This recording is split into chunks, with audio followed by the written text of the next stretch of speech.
Señoras y señores, muy buenos días. A nombre de la Universidad de Guadalajara, del Centro Universitario de Ciencias Económico-Administrativas y del Departamento de Contabilidad, sean todos ustedes bienvenidos en mérito de este webinar, titulado Protección Patrimonial en tiempos de crisis, con el objetivo de orientar y salvaguardar el patrimonio de las personas físicas con actividades empresariales.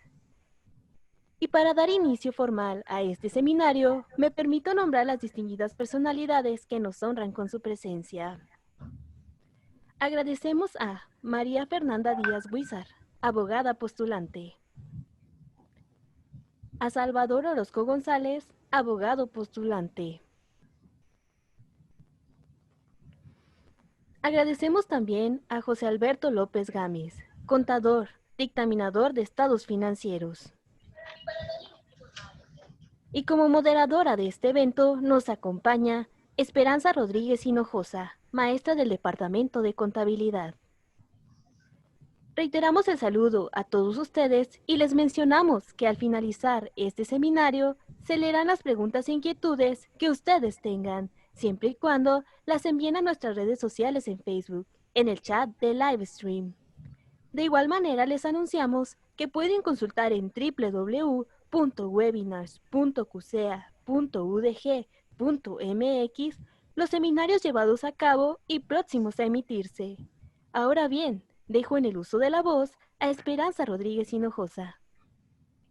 Buenos días a todos los ponentes y a quienes nos escuchan a través de las redes sociales del CUSEA.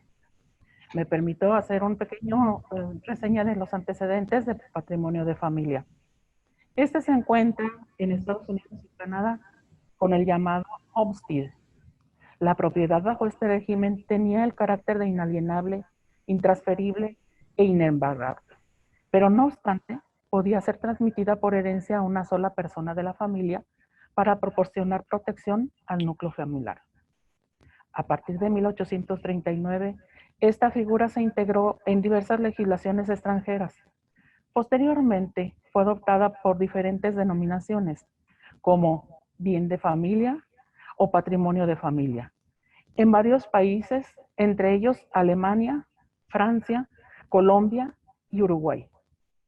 En Aragón, España, encontramos figuras afines al patrimonio de familia con la denominada casa.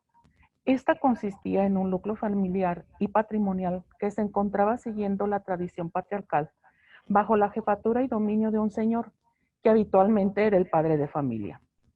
Estaba formado por una unidad económica de explotación, generalmente de tierras, y de un conjunto de bienes que eran transmitidos y acrecentados de generación en generación, creando una identidad familiar, la cual subsistía en las siguientes descendencias. En México prehispánico podemos mencionar a los calpulli, o parcelas otorgadas a las familias. Consistían en una extensión de tierra, la cual se determinaba teniendo en cuenta las necesidades de cada familia. Más tarde, en el virreinato, encontramos las disposiciones relativas al patrimonio de familia, contenidas en el derecho floral español.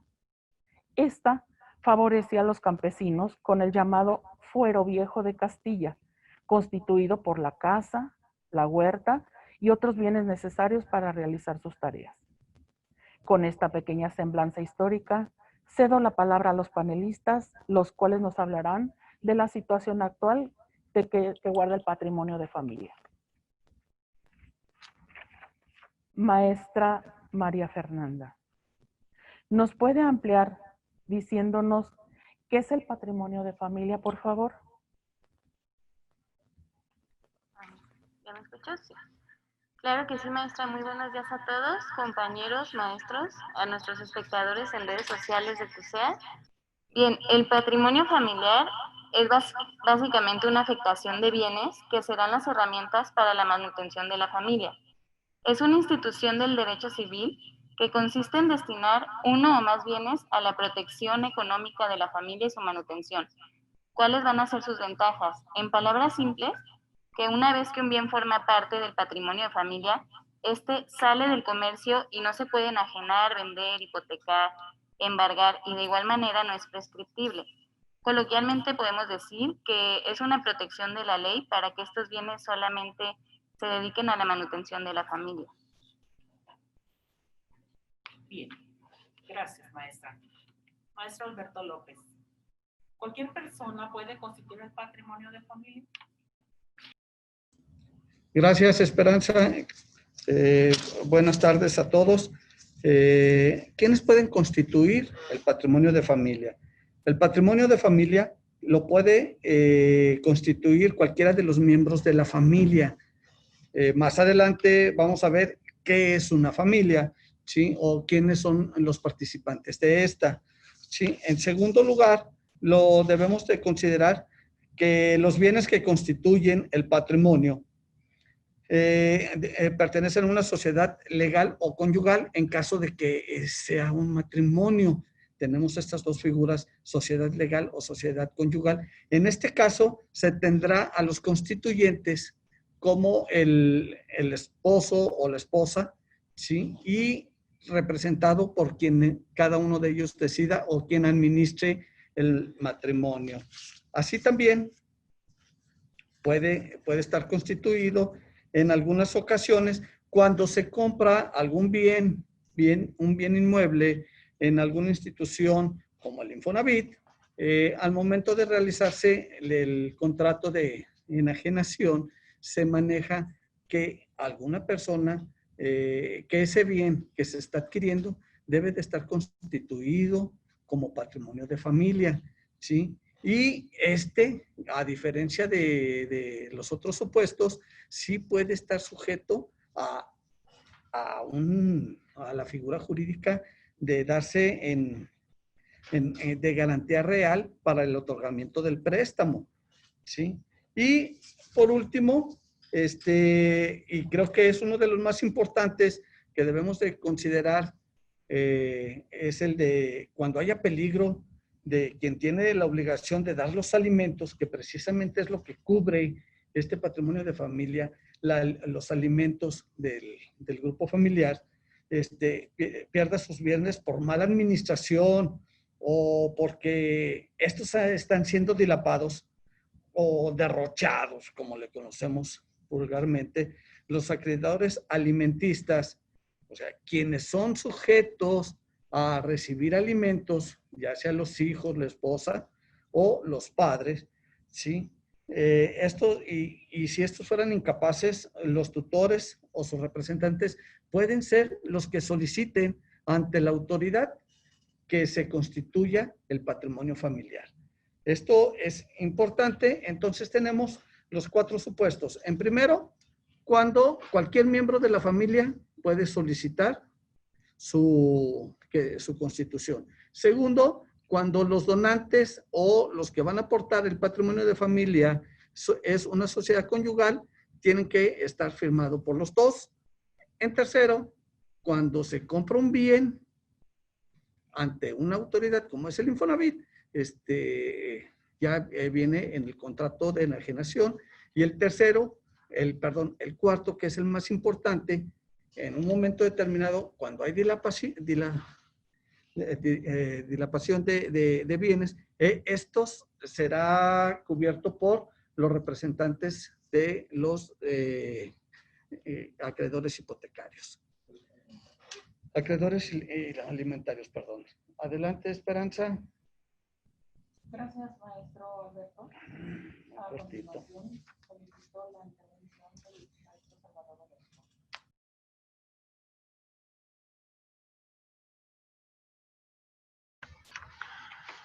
Bien, saludo a Cintia, maestra de ceremonias, a la maestra Esperanza, que nos está haciendo el favor de moderar el presente webinar, y a mis compañeros panelistas, así como a la audiencia que nos acompaña a través de redes sociales, aquí de la página oficial de CUSEA.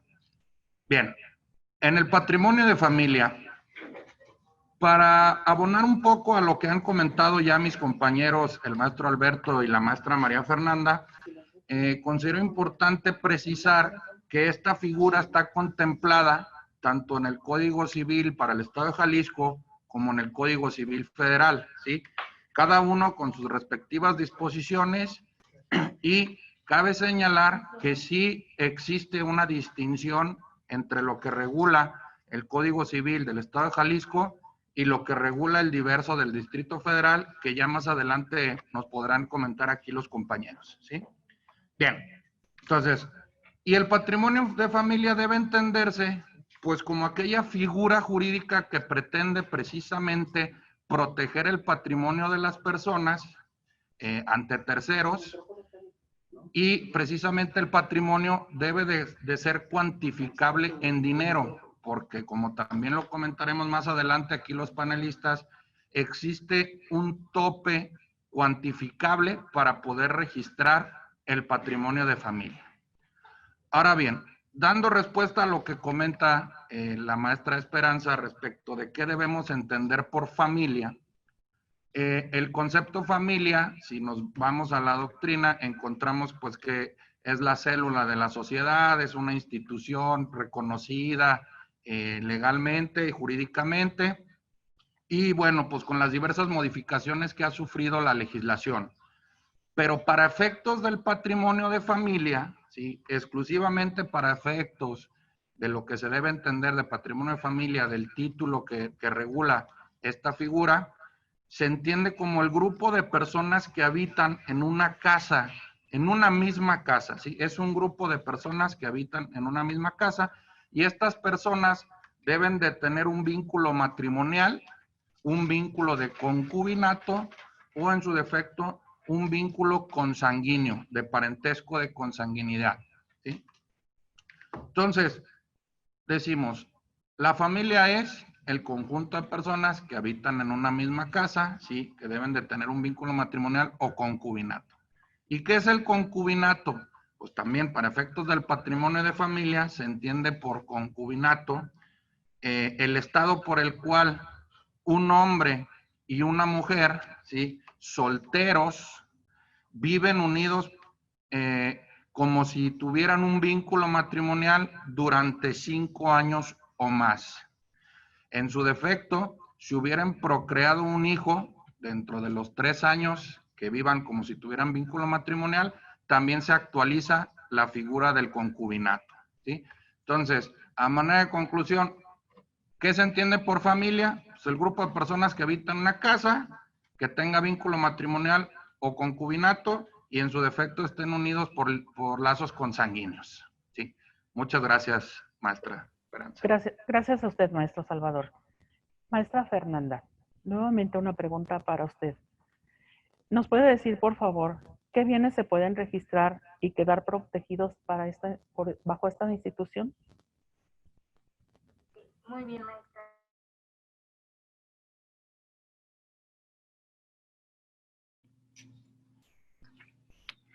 Muy bien, maestra. Bueno, comenzando primero que nada, para mencionar el amparo en revisión 199-2011.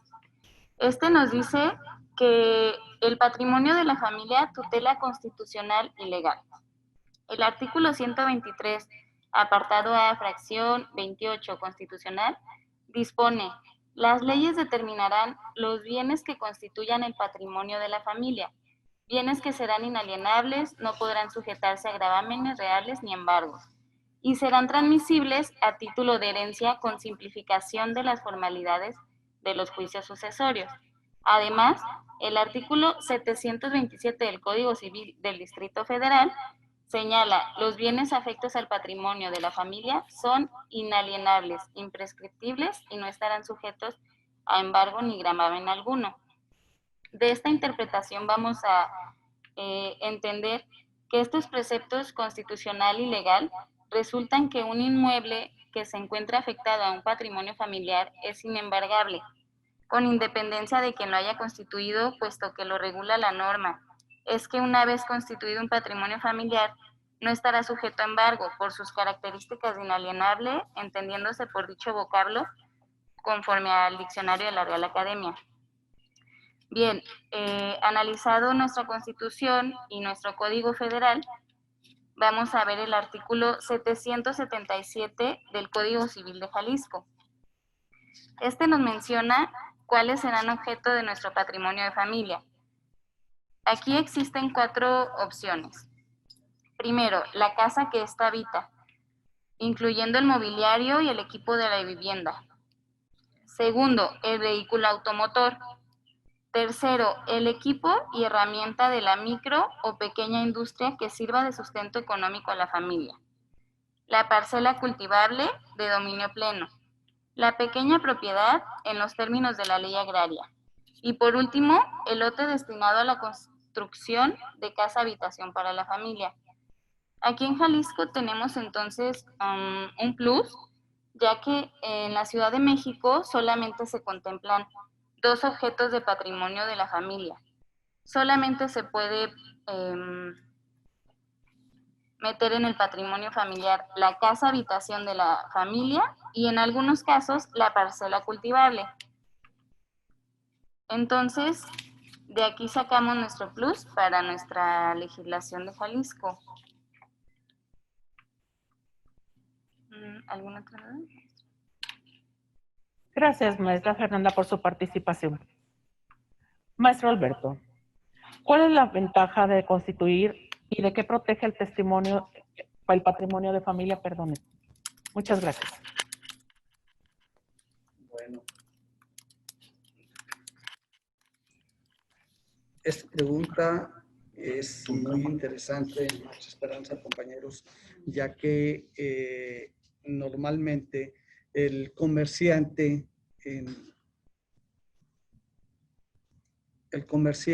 al momento de tener algún problema financiero se ve sujeto a ciertas presiones, sobre todo las personas físicas, de que pueden perder todo su patrimonio. Esto nos ha afectado grandemente a los pequeños empresarios en estos momentos. ¿Por qué? Porque no hubo ventas, había que cumplir con los compromisos de rentas con los trabajadores y empezamos con una descapitalización que provoca que las empresas pequeñas ejecutadas por las personas, que siempre y cuando sea persona física, vean en peligro de perder su patrimonio. Y esto va en perjuicio de que las personas que reciban alimentos, en este caso los hijos, la esposa, los padres, vean mermadas sus posibilidades. ¿Qué es lo que se protege al formalizar el patrimonio de familia? En el estado de Jalisco, como lo mencionaron la maestra Fernanda, está contemplado la casa habitación, o sea, en primer lugar es uno de los beneficios personales más importantes, ya que el tener un techo donde vivir es fundamental o es una de las principales necesidades básicas. La segunda es proteger los bienes que dentro de la casa se encuentran, que es cama, refrigeradores, todo ese tipo de cosas. Tercero, y en este caso importante, que es lo que son los instrumentos de trabajo. Con esto, al momento de estar protegidos, se puede seguir con las funciones de realizar actividades que nos dejen dinero. Esto es una de las grandes funciones de lo que es el patrimonio familiar, ¿sí? Proteger las necesidades básicas de las personas que dependen económicamente de una persona que lo constituye y de las demás personas que necesitan ser o recibir alimentos. Entonces, una de las ventajas es proteger los elementos fundamentales del ser humano, que es la habitación y el trabajo, ¿sí? También tenemos aquí algunas de características que tenemos que considerar, como es el monto. Oye, los montos, ya lo habíamos comentado aquí por el licenciado Salvador, son 40,000 UMAS, ¿sí? De protección. Si bien es cierto, esto es para salvaguardar lo mínimo necesario que necesita una familia para subsistir, que no se vea molestado por las autoridades judiciales al momento de generar un embargo y que nos dé la fortaleza para nosotros poder seguir creciendo. Entonces, esto es una de las respuestas a nuestro planteamiento de constituir el patrimonio de familia, ¿sí? Y ¿qué más me puede ayudar este tipo de cosas? Este tipo de figura jurídica. Esta figura jurídica también nos va a ayudar a que, como lo mencionó la maestra Fernanda, lograr que en el momento de un divorcio, del fallecimiento del que genera, no tengamos problemas legales con los beneficiarios. También nos ayuda a evitar ese tipo de situaciones molestas que nos llevan tiempo y nos hacen o nos generan un desgaste económico bastante grande. No debemos de decir que estamos al 100% seguros de que no puede suceder ni el divorcio ni el fallecimiento del bien, pero en caso de que suceda, ya estamos protegidos. Luego, otra de las figuras que contempla o se debe de contemplar en el beneficio de este patrimonio de familia es que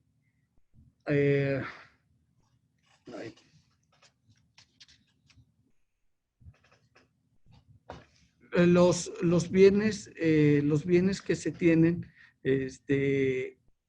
y ya se están en desuso pueden ser vendidos para comprarse o reactivarse un nuevo producto.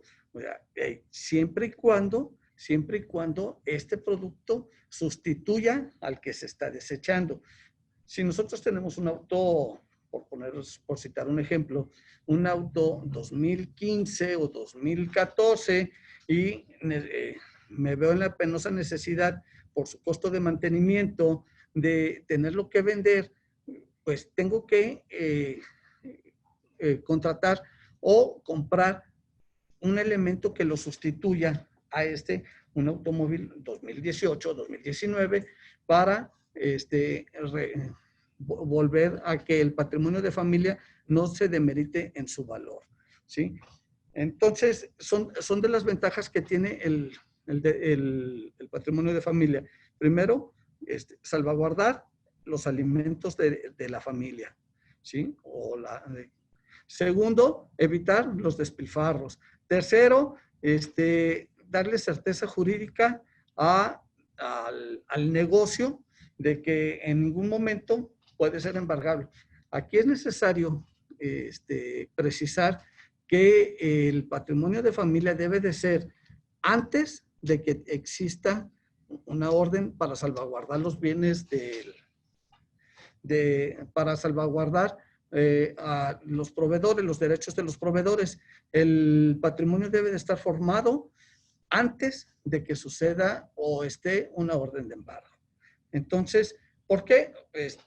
Si la orden de embargo llega primero y queremos hacer el patrimonio de familia, quedará inválido.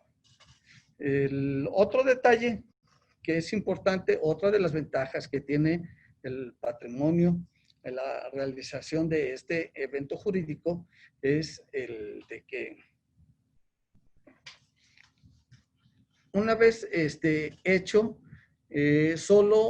solo se puede eliminar o cancelar a través de ciertas figuras jurídicas que lo vamos a ver más adelante y no por capricho de alguna de las personas. No es cuestión de caprichos porque ni el mismo divorcio termina el patrimonio de familia. Entonces, estas son de las ventajas que se tiene al momento de realizar este tipo de evento jurídico. Adelante, maestra.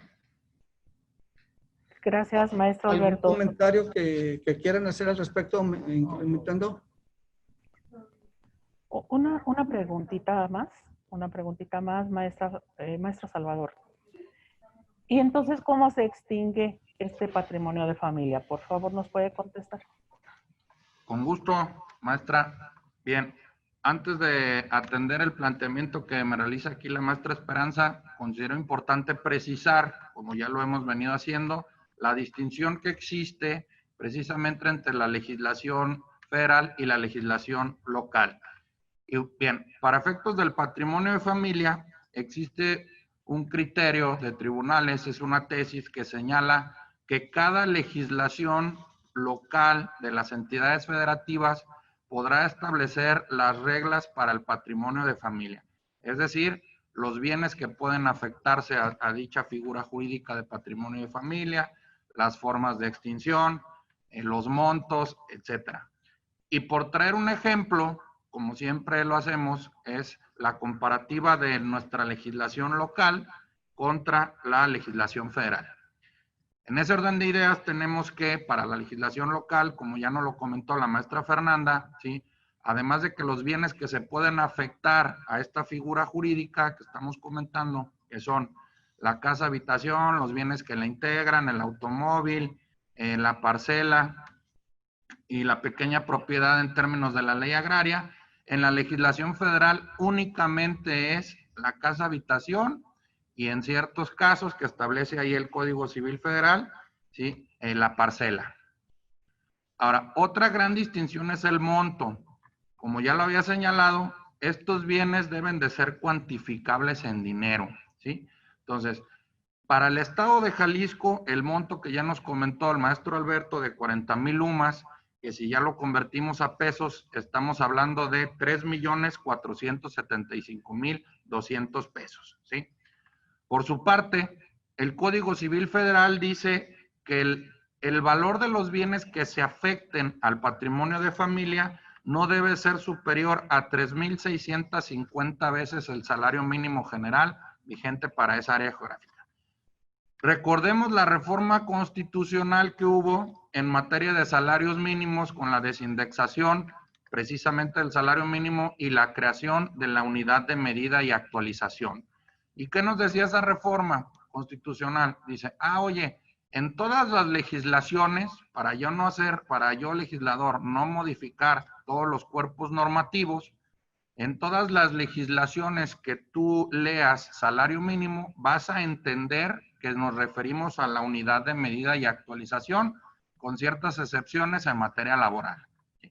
Entonces, traducimos el monto máximo de afectación de bienes al patrimonio de familia de la Ciudad de México a la unidad de medida de actualización y tenemos que únicamente se pueden afectar 317,112 pesos. O sea, el monto es realmente mínimo y hay una diferencia abismal en comparación con el monto que establece nuestra legislación local, ¿sí? Ahora, otro de los requisitos que también ya habíamos señalado y considero importante precisar es, pues, ¿quiénes pueden afectar entonces el patrimonio de familia? Que lo contestó el maestro Alberto. Pues deben de ser precisamente uno de los integrantes de la familia, debe de ser mayor de edad. Si es menor de edad, debe de acreditar que está emancipado, ¿sí? Ahora, debe de estar domiciliado en el lugar donde quiere hacer el registro del patrimonio de familia. Es decir, si sus bienes están en el estado de Jalisco, pues él reside en el estado de Jalisco, debe de afectar el patrimonio de familia aquí en el estado de Jalisco. Ahora, ¿dónde lo va a hacer? Pues lo va a hacer entre un juez de primera instancia, es decir, un juez de lo civil, ¿sí? Del fuero común. El juez tiene 15 días para efecto de dar trámite y de dictar en su caso la sentencia correspondiente de que se afecte el patrimonio de familia y ordenar su inscripción ante el registro público de la propiedad y del comercio. Además, deberá acreditarle al juez, ¿sí?, la propiedad de los bienes y el monto de los mismos, para lo cual pues se debe de acompañar los avalúos correspondientes o en su defecto, ¿sí?, tratándose de bienes inmuebles, puede acreditar el valor con el recibo predial. Es importante precisar que para bienes inmuebles se tomará en consideración el valor catastral y no tanto así el valor comercial o el valor fiscal, ¿sí? Entonces, ya estamos ahí. Muy bien. ¿Qué pasa si yo constituyo un patrimonio de familia? Estoy casado con mi esposa, ya sea que hayamos constituido una sociedad legal o una separación absoluta de bienes, y digo, pues mira, tenemos 2 casas habitaciones. Entonces, yo afecto al patrimonio de familia la casa habitación donde residimos, y tú por tu parte afecta también un patrimonio de familia diverso en el cual integres la otra casa habitación que tenemos y demás bienes y a lo mejor un segundo vehículo automotor. ¿Qué pasa en ese caso? Bien. Cuando pretendo inscribir el patrimonio de familia, hay ciertos requisitos. ¿Cuáles son? Además de los ya señalados, debo de señalar beneficiarios. Debo de nombrar beneficiarios, los sucesores, y además se señalan los integrantes de la familia. ¿Para qué es esto? Para que cuando otro integrante de la familia pretenda inscribir un nuevo patrimonio, pues este queda sin efectos. Entonces, a manera de conclusión, únicamente se puede constituir un patrimonio por cada familia. Un patrimonio de familia por cada familia, ¿sí? Bien, así las cosas, entonces entro a dar ahora sí respuesta aquí al planteamiento que me hizo la maestra Esperanza de cómo se extingue el patrimonio de familia. La legislación local, nuestro Código Civil del Estado de Jalisco establece 4 supuestos para efecto de que se extinga el patrimonio de familia. El primero de ellos dice que cuando todos los beneficiarios del derecho de percibir alimentos, pues ya cese ese derecho, es decir, ya no haya menores de edad, no haya personas en estado de interdicción y entre los cónyuges pues no tengamos ya la obligación de proporcionarnos alimentos. En ese momento se extingue el patrimonio de familia, siempre y cuando así lo solicite también el que hizo la inscripción. La segunda causal dice que sin causa justificada la familia deje de habitar la casa habitación que afectó al patrimonio de familia por un periodo de 1 año, ¿sí? En su caso, cuando los bienes que se afectaron al patrimonio de familia dejen de servir como manutención para la propia familia. El tercero, cuando existan gran necesidad o notoria utilidad de la familia de que el patrimonio quede extinto o en su caso disminuido. Y por último, se sufra evicción, se expropien los bienes o perezcan los bienes que formen este patrimonio de familia. ¿Qué pasa aquí? Ok, se expropien. ¿Qué pasa si yo tengo afectado el patrimonio de familia, mi casa habitación, y llega el gobierno federal y me quiere expropiar del bien? No obstante que me van a indemnizar el bien y me lo van a pagar conforme a los avalúos que en su momento se hagan, ¿sí? El producto de esa expropiación me lo van a depositar en una institución de crédito que el gobierno considere que genera más intereses. ¿Y cuál va a ser la intención? Precisamente para que con ese producto de la venta o de la expropiación y esos intereses me permita a mí adquirir un nuevo bien para efecto de afectarlo al patrimonio de familia. Y lo interesante es que, como ya lo comentó el maestro Alberto, es una protección en contra de terceros y en contra de acreedores, ¿sí? Toda vez que las características del patrimonio de familia, como también ya lo hemos venido comentando, es que son inembargables y son inalienables y además es imprescriptible el registro del patrimonio de familia. ¿Qué quiere decir esto? Inalienables que están fuera del comercio, son bienes que no se pueden enajenar. Inembargables, no pueden registrar gravámenes sobre dichos bienes. Y considero importante precisar que esta protección se da hasta el momento en el que se registra el patrimonio de familia o hasta que se inscribe en el registro público de la propiedad y del comercio, porque es hasta ese momento en el que se actualiza el efecto publicitario y es hasta ahí cuando surte efectos ante terceros. Entonces, pues con eso doy atención al planteamiento que me realizó aquí la maestra Esperanza y le regreso el uso de la voz. Gracias, maestro Salvador. Maestra Fernanda, ¿qué pasa cuando se da un divorcio? ¿Cómo queda entonces constituido? ¿Qué pasa con ese patrimonio de familia? ¿Nos podría abundar, por favor, sobre este tema? Claro que sí, maestra. Bien, primero vamos a plantear ¿Qué sucederá cuando se constituye el patrimonio de familia por personas unidas por un vínculo matrimonial y este se disuelve por el divorcio? Este patrimonio no se entenderá extinguido. El patrimonio de familia seguirá vigente, pero el cónyuge culpable perderá el derecho de habitar el inmueble sujeto a dicho patrimonio. Ahora bien, sobre esto se pronuncia el 11º Tribunal colegiado en materia civil del primer circuito, en el amparo en revisión 57-2011, que nos dice: copropiedad que tiene su origen en la sociedad conyugal. Es competente el juez en materia civil para conocer del juicio en el que se reclame su terminación cuando ya se decretó divorcio y ha prescrito la acción para liquidar dicha sociedad conyugal.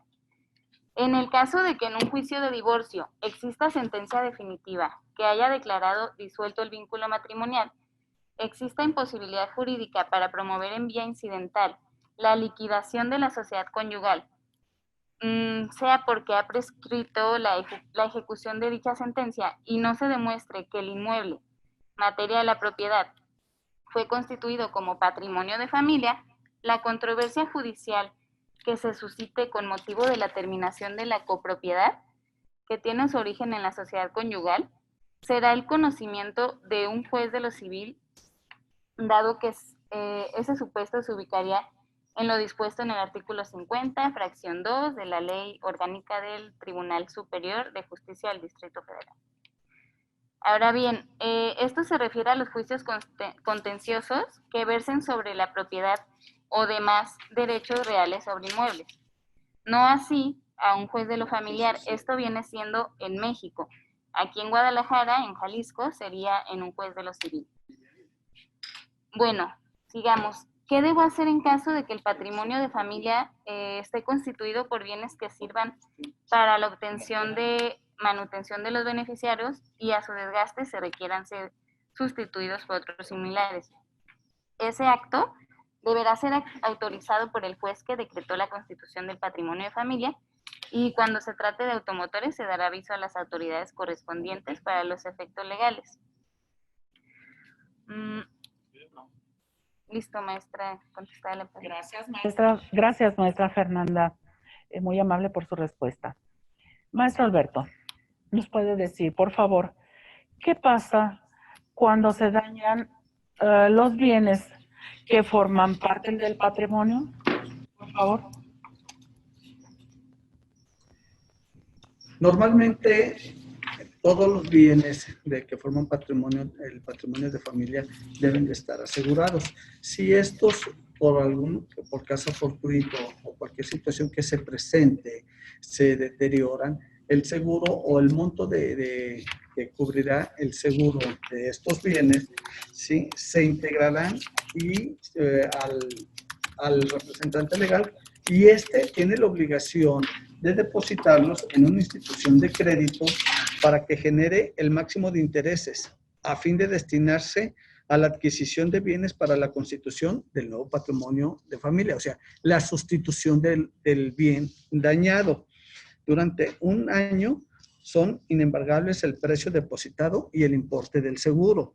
Esto es, cuando sucede el evento, con el derecho, con la obligación que se tiene de tener asegurados los bienes, el representante el representante común tiene la obligación de generar o en un año hacerse llegar un bien que sustituya al dañado. Esto es el proceso que se tiene que seguir cuando se dañan las cosas, ¿sí?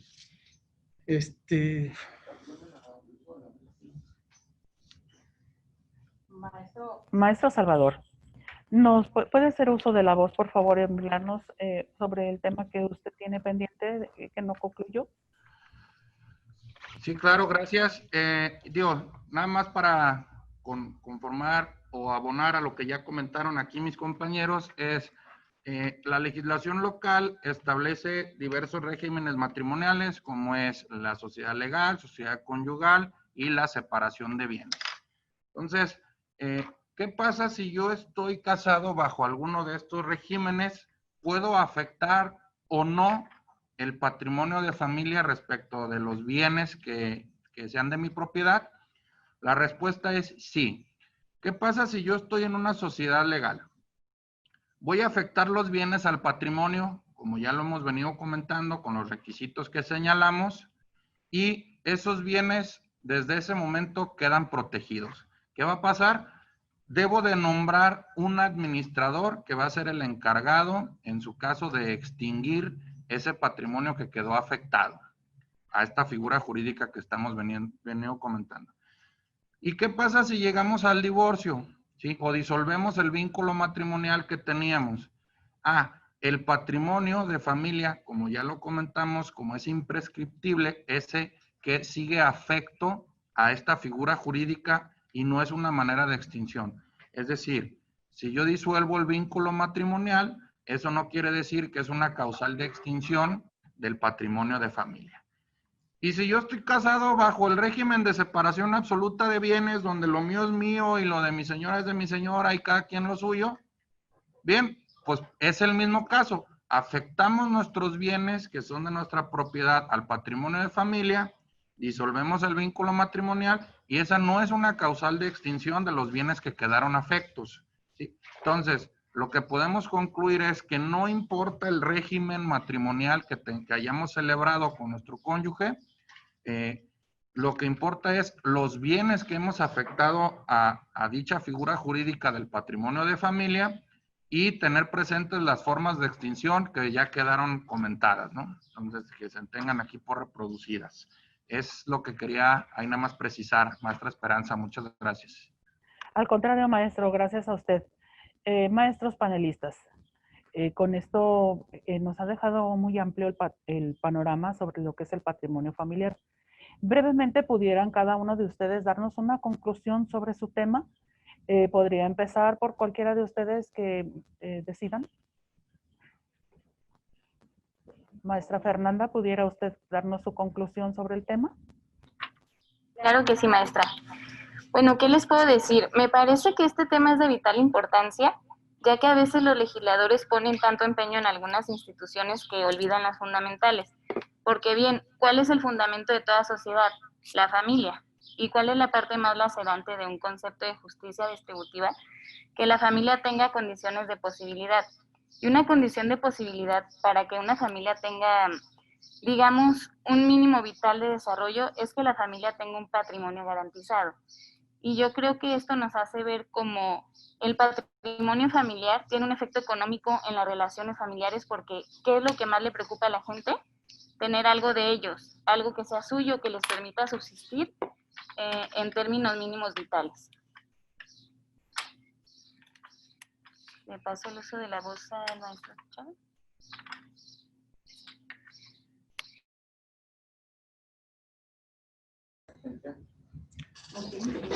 Ok.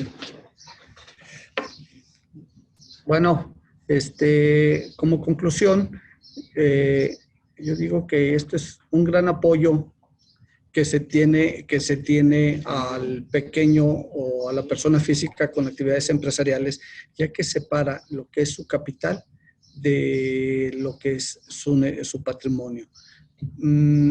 Llámese de esta manera, el individuo es capaz de dar cierta certeza a su familia o a sus beneficiarios alimentarios para que pueda ejercer su labor de comercio con más tranquilidad. ¿Por qué? Porque nada más hay que tener en consideración un punto importante. Esto es un método preventivo, no correctivo. Es importante hacerlo o mencionarlo. ¿Por qué? Porque primero tiene que estar el patrimonio familiar inscrito en el registro público, para que surta efectos. Si no está inscrito, automáticamente no surtirá ningún efecto. Sus tres posiciones fundamentales. Que sea inembargable, ineludible, ¿sí?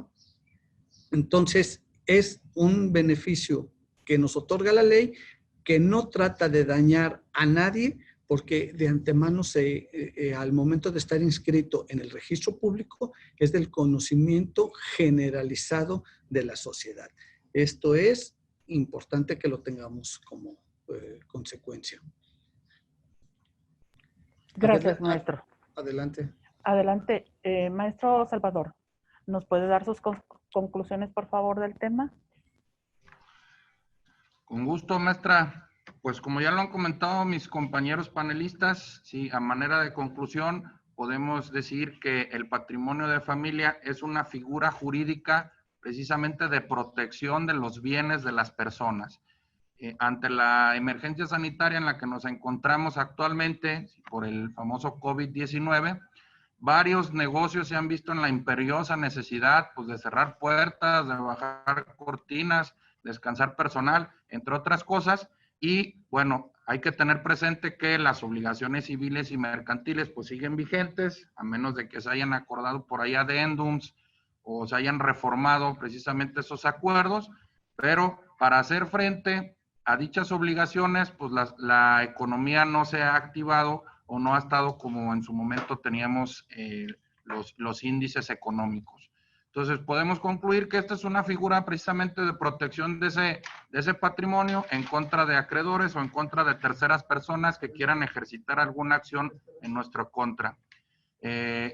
Como ya lo comentamos, pues es de manera sencilla la inscripción del patrimonio de familia y lo único que estaría como limitante en estos momentos, pues es de que el Poder Judicial, de igual manera, pues no está laborando. Creo que esa sería una de las limitantes. Publicó ahí Consejo de la Judicatura Federal que únicamente estaban aceptando trámites nuevos previa cita, pero creo que no están acordando. Entonces, por ahí sería una limitante. Sin embargo, insistimos, es una figura de protección y como lo comentó el maestro Alberto, es una figura preventiva de protección. Entonces, sugerimos que se afecten sus patrimonios a esta figura jurídica.